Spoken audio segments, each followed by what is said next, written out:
Et comme je passe mes journées assis à dessiner, le soir, je deviens presque hyperactif. J'ai les pattes qui bougent tout seul, j'ai besoin de bouger. Ça fait que le soir, de partir pendant 2 heures avec mes fils, puis d'aller pratiquer, bouger, faire des arts martiaux, c'est primordial. J'ai besoin de tout ça. Il faut que je bouge. Sinon, on est bien trop sédentaire dans la vie. Il faut bouger un peu, sinon on va pas bien vieillir. La première, on pousse avec l'épaule. Le Jiu-Jitsu, c'est le plus vieil art martiaux au Japon. C'est un des premiers arts martiaux. Puis c'est de ça qu'est découlé le judo, le karaté. C'est tous des grands maîtres de Jiu-Jitsu qui ont fait des spécialisations pour développer d'autres styles par la suite.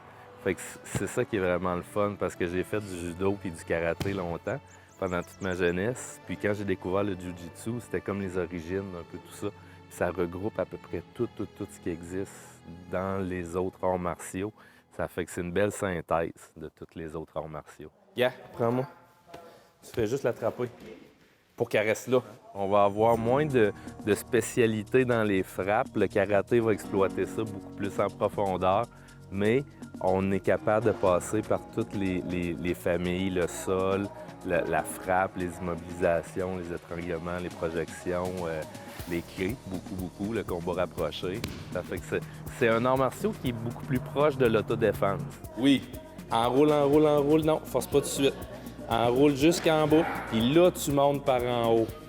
Les arts martiaux, c'est un mélange entre un sport et des arts, justement, des arts plastiques. Ça ressemble beaucoup au dessin parce qu'on retrouve chaque physionomie a une façon de bouger différente. Puis on retrouve un style, même dans la même école, on retrouve des styles différents chez chaque participant. Un peu comme la musique, la danse, le chant, le dessin. On va tous travailler différemment. C'est pas comme le hockey ou le baseball où tout le monde doit jouer le même jeu. C'est plus comme vraiment le dessin ou la musique. On joue à notre façon, puis notre corps va nous forcer à faire des choses différemment des autres. Notre école, on essaye de toujours rester plus dans le conditionnement physique, oui, mais toujours plus près de l'autodéfense pour justement développer des bons réflexes. Parce que quand on va dans les sports un peu plus de compétition, c'est plus des systèmes de pointage souvent qui vont déformer un peu l'art, qui vont nous amener aux Olympiques puis nous demander de performer pour faire des points.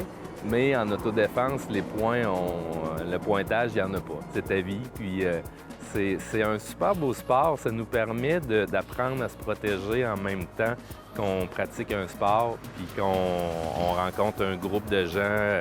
C'est un peu comme un sport d'équipe en même temps parce qu'on ne peut pas pratiquer ça tout seul. Hein. C'est vraiment intéressant pour ça. Taille chaud au menton. Ça? Oui, coup d'épaule.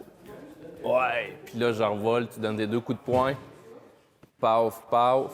Quelqu'un qui est beaucoup plus grand, il pourra pas nécessairement faire les mêmes choses qu'un petit trapu un peu comme moi, qui est beaucoup plus fort sur l'équilibre. Mais quand on est grand, on va jouer avec plus les frappes souvent, parce qu'on a une grande distance de combat. Quand on est plus petit, ben là, on va aller au corps à corps, on va sauter dans les jambes. Les enfants, les femmes, vont avoir un peu moins de force physique, fait qu'ils vont être obligés d'aller travailler des familles un peu plus techniques que dans la force pure. On n'essaie pas de battre les autres.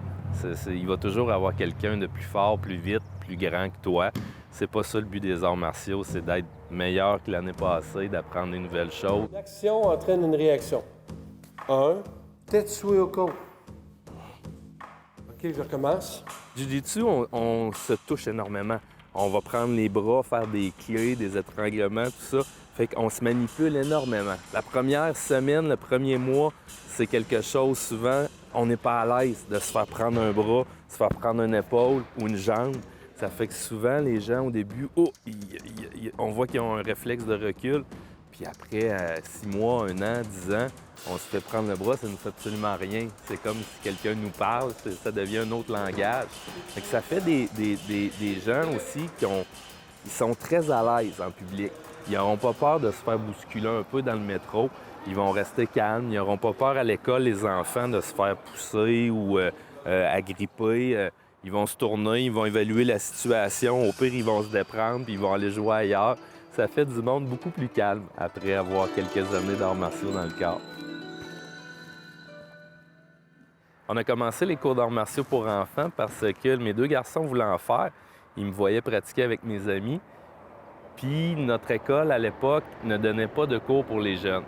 Ça fait que j'ai demandé à mon professeur, puis il a dit « Moi, j'ai pas le temps de m'occuper de ça. » À l'époque, il y avait un travail des jeunes enfants. Puis moi, j'ai dit « Moi, j'ai le temps. » Puis on était 2 papas qui faisaient des arts martiaux puis qui voulaient faire le cours pour enfants.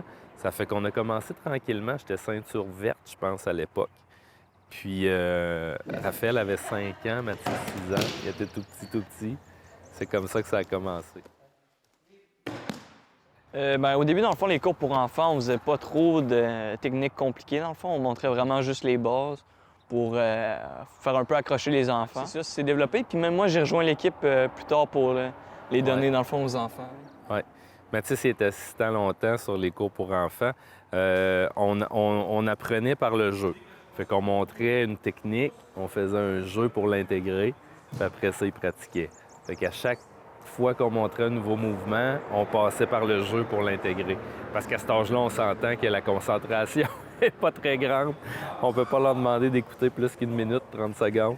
Ça, même moi, donner, dans le fond, les cours pour les jeunes, ça m'apprend aussi à perfectionner mes prises, puis à trouver les petits détails, dans le fond, des fois qu'on pourra, comme... qu'on n'est pas capable de résoudre par nous-mêmes. C'est en voyant des fois les autres, c'est là qu'on peut voir aussi nos propres problèmes à nous quand on fait nos prises. Fait que là-dessus, ça m'apprend beaucoup. Non, l'autre bord. Regarde. T'es ici.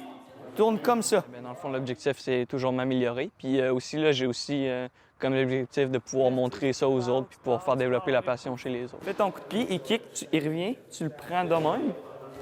Tu donnes ton coup de genou. Puis là, tu peux faire la même affaire. Moi, j'aime bien faire coup de coude, enroule, refais ça. Les arts martiaux, je les ai jamais forcés à faire des arts martiaux.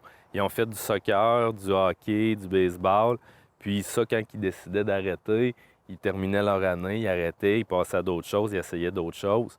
Mais les arts martiaux, ils sont toujours venus parce qu'ils aimaient ça. Puis c'était pas vraiment vu comme un sport, hein? C'était plus on part, on va s'amuser, puis une sortie de famille quasiment. Ça, on a poursuivi tout le temps, moi et mon frère. On a juste arrêté un petit bout pendant les débuts du COVID, tout ça. Mais on a pu reprendre après à l'extérieur. Les garçons, ils en ont fait pendant presque 7 ans avec le groupe des jeunes puis des adolescents avant de passer au groupe adulte. Ouais. Normalement, ils auraient eu leur ceinture noire rendue là. Mais nous autres, on voulait pas donner des ceintures noires juniors.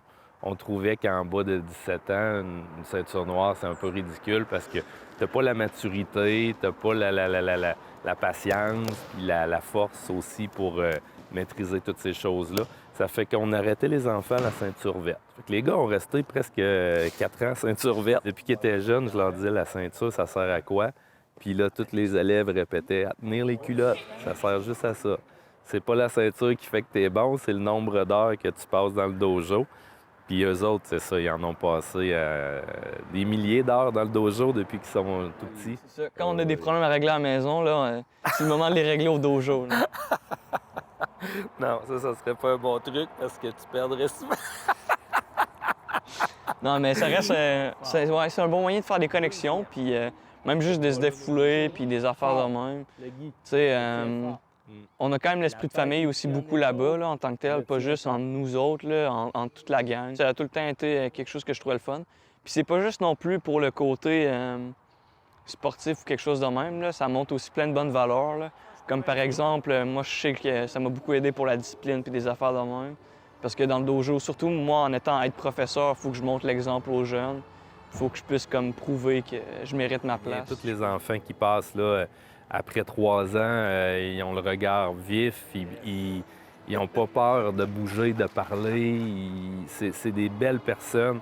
C'est le fun de voir comment que ça donne la confiance à un enfant, faire des arts martiaux. Il va jamais l'utiliser. Et puis, c'est pas ça le but non plus. Le but, c'est juste de lui donner des outils pour avoir une meilleure vie, puis réussir à l'école sans stresser, sans... Comme on parlait des passages de ceinture, c'est une belle préparation aux examens à l'école, puis à plein d'autres choses dans ta vie plus tard. Là. Apprendre l'échec aussi, parce que quand tu fais du combat de pratique, tu gagnes pas tout le temps. C'est comme au hockey, tu perds une fois sur 2. Ça fait que ça, c'est des choses que quand tu apprends très jeune à avoir des échecs, puis à continuer, puis à t'améliorer, bien, c'est moins difficile après ça quand tu rentres au cégep, à l'université, puis qu'il y a un échec qui arrive. C'est moins démoralisant. Faire des erreurs aussi, c'est une grande partie dans les arts martiaux parce que souvent, pour t'améliorer, il faut que tu remarques tes propres erreurs, puis que tu saches dans le fond tes propres faiblesses pour pouvoir compenser soit dans de quoi d'autre, soit en compensant, en t'améliorant dans l'affaire qui est ta faiblesse dans le fond. Là, on est à la fin de l'année, c'est les passages de ceinture. Fait que là, on est plus dans la révision puis la pratique pour les examens.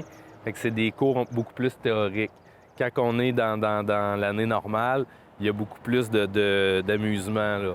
On va faire des pratiques de combat, on va faire beaucoup de jeux, entre parenthèses, pour justement...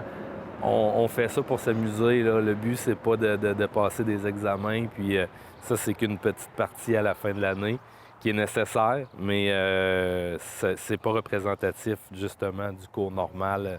On fait beaucoup plus aussi de physique, de cardio. Presque la première demi-heure du cours sur les 2 heures, c'est que du cardio. Parce que c'est très important d'avoir un minimum de cardio. C'est un sport qui est quand même, c'est dans les sports intenses. C'est pas comme la marche ou la natation que tu peux commencer même si tu n'es pas encore en bonne santé. Ça prend quand même une bonne base de santé pour pouvoir commencer en arts martiaux, un peu comme le hockey. Ça fait que c'est important de maintenir ça. À la fin de l'année, on fait toujours nos stages de toute façon, puis on invite plein d'autres clubs. Ça fait que Raphaël est venu la dernière fois. C'est le fun, justement, même si on en fait juste une fois par année. C'est le fun de revoir la gang puis de pratiquer. Ça se perd pas, là. Tu sais, les connaissances restent toujours là. Oui, le physique descend un peu avec les années, mais les connaissances restent toujours là. Puis c'est le fun de revoir la gang, même si c'est pas toutes les 2 fois par semaine.